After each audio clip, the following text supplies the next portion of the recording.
안녕하세요. 이번 시간에도 계속 화장품법의 이해에 대해서 강의하도록 하겠습니다. 제가 전 시간에도 말씀드렸지만 화장품법 2조 정의와 8조 화장품 안전 기준, 그리고 10조 표시기재, 그리고 13조 표시 광고에 관한 부당한 표시 광고, 그리고 16조 판매의 금지, 이러한 내용이 매우 중요합니다. 이러한 내용에 대해서 오지선다형으로 나오든지 단답형으로 나오든지 출제의 가능성이 매우 높은 그러한 조항이 되겠습니다. 이번 시간에는 24조 등록의 취소에 대해서 중점적으로 말씀드릴 텐데요. 자, 등록의 취소를 말씀드리기 전에 24조 등록의 취소를 말씀드리기 전에 이렇게 18조 보고와 검사 등 이렇게 18조에 되어 있는데요. 1항 식품의약품안전처장은 필요하다고 인정하면 영업자, 판매자 또는 그 밖에 화장품을 업무상 취급하는 자에 대해서 필요한 보고를 명하거나 관계 공무원으로 하여금 화장품 제조 장소, 영업소, 창고, 판매 장소, 그 밖에 화장품을 취급하는 장소에 출입해서 그 시설 또는 관계 장부나 서류, 그 밖의 물건의 검사 또는 관계인에 대한 질문을 할 수 있도록 규정하고 있습니다. 2항에서는 식품의약품안전처장은 화장품의 품질 또는 안전기준, 포장 등의 기재 표시 사항 등이 적합한지 여부를 검사하기 위해서 필요한 최소 분량을 수거 검사할 수 있도록 규정하고 있습니다. 자, 18조 개성인데요. 3항 식품의약품안전처장은 총리령으로 정하는 바에 따라 제품의 판매에 대한 모니터링 제도를 운영할 수 있도록 규정하였고요. 4항 1항의 경우에 관계 공무원은 그 권한을 표시하는 증표를 관계인에게 내보이도록 그렇게 규정하고 있습니다. 5항 1항 및 2항의 관계 공무원이 자격과 그 밖의 필요한 사항은 총리령으로 정하도록 규정하고 있습니다. 18조 2는 소비자 화장품 안전관리 감시원인데요. 제가 앞서 설명드린 것처럼 소비자를 감시원으로 위촉을 해서 업계의 어떤 그 화장품 잘못된 그러한 내용들에 대해서 감시원으로 활동을 하도록 그렇게 한 내용이 되겠습니다.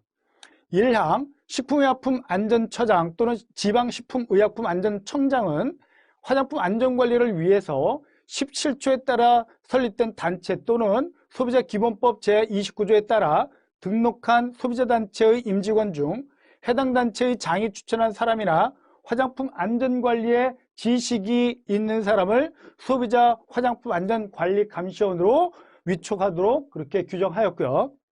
2항 1항에 따라 위촉된 소비자 화장품 안전관리 감시원이 직무는 다음과 같이 한다라고 정의되어 있고요.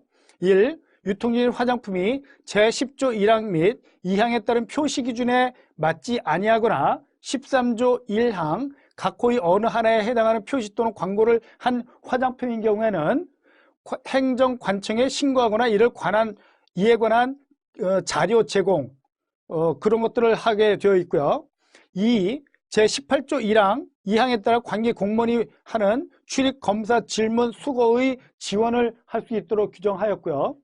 3. 그 밖에 화장품 안전관리에 관한 사항으로서 총리령으로 정하는 사항을 그렇게 규정하고 있습니다. 3항은 식품의약품안전처장 또는 지방식품의약품안전청장은 소비자 감시원에게 직무 수행에 필요한 교육을 실시하도록 규정하였고요.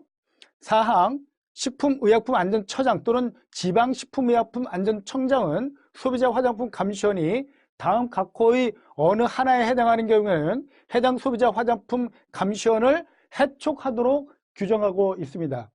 그 해촉하는 사유는 1. 해당 소비자 화장품 감시원을 추천한 단체에서 퇴직하거나 해임된 경우를 얘기하는 거고요. 2. 제2항 각호의 직무와 관련해서 부정한 행위를 하거나 권한을 남용한 경우. 3. 질병이나 부상 등의 사유로 직무 수행이 어렵게 된 경우에는 해촉하기로 그렇게 규정이 되어 있습니다. 5항 소비자 화장품 감시원의 자격, 교육, 그 밖에 필요한 사항은 총리령으로 정하도록 규정하고 있습니다.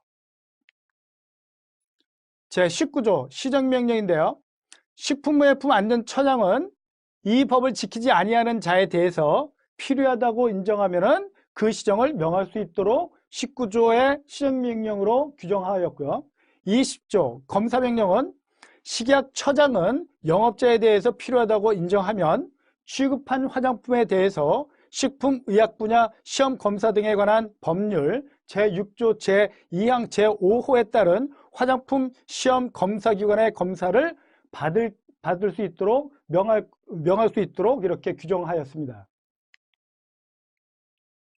자, 22조 개수명령인데요.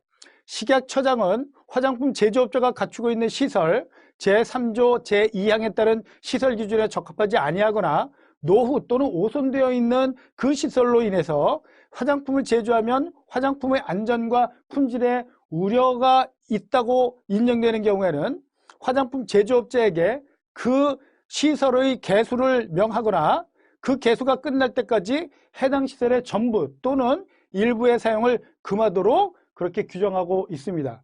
그러면 제3조 2항이 뭐냐 하면은 화장품 제조업을 등록하려는 자는 그 시설 기준을 갖추도록 하고 있는데 그 시설을 갖추지 아니한 경우에 이러한 개수명령을 할 수 있도록 하였습니다. 23조는 회수, 폐기 명령 등에 대해서 이렇게 규정하고 있는데요. 식약처장은 판매, 보관, 진열, 제조 또는 수입한 화장품이나 그 원료 재료 등 제9조, 15조, 16조 1항을 위반해서 국민보건에 위해를 끼칠 우려가 있는 경우에는 해당 영업자, 판매자 또는 그 밖에 화장품을 업무상 취급하는 자에게 해당 물품의 회수, 폐기 등의 조치를 명하도록 규정하고 있습니다. 2항 식약처장은 판매, 보관, 진열, 제조 또는 수입한 물품이 국민보건에 위해를 끼치거나 끼칠 우려가 있다고 인정되는 경우에는 해당 영업자, 판매자 또는 그 밖에 화장품을 업무상 취급하는 자에게 해당하는 물품의 회수, 폐기 등의 조치를 명할 수 있도록 규정하였습니다. 그러면 그 9조, 15조, 16조 1항이 무엇이냐 하면은 9조 안전용기 포장, 어린이들이 쉽게 용기의 뚜껑을 열지 못하도록 안전용기를 한 그런 안전용기 포장 등에 대한 규정이고요. 제15조는 영업의 금지에 대한 내용이고요. 16조는 판매 등의 금지에 대한 내용입니다. 제가 앞서도 말씀드렸지만 이러한 15조 영업의 금지, 16조 판매 등의 금지는 오지선다로 나오기 매우 중요한 내용이기 때문에 여러분께서 많이 숙지를 하셔야 될 것 같고요. 23조는 이렇게 회수, 폐기 명령 등에 대해서 규정하고 있습니다. 23조 계속해서요. 3항 제1항 및 2항에 따른 명령을 받은 영업자, 판매자 또는 그 밖에 화장품 업무상 취급하는 자는 미리 식약처장에게 회수 계획을 보고하도록 규정하고 있고요. 4항 식약처장은 다음 각호의 어느 하나에 해당하는 경우에는 관계 공무원으로 하여금 해당 물품을 폐기하거나 그 밖에 필요한 처분을 하도록 할 수 있도록 그렇게 규정하였습니다. 1. 제1항 및 2항에 따른 명령을 받은 자가 그 명령을 이행하지 아니한 경우에 2. 그 밖에 국민보건을 위해서 긴급한 조치가 필요한 경우에 그러한 경우에 이렇게 폐기하거나 그 밖에 필요한 처분을 할 수 있도록 규정하였습니다. 5항 1항부터 제3항까지 규정에 따른 물품의 회수에 필요한 위해성 등급 및 그 분류 기준, 회수, 폐기의 절차, 계획 및 사후 조치 등에 필요한 사항은 총리령으로 정하도록 규정하고 있습니다.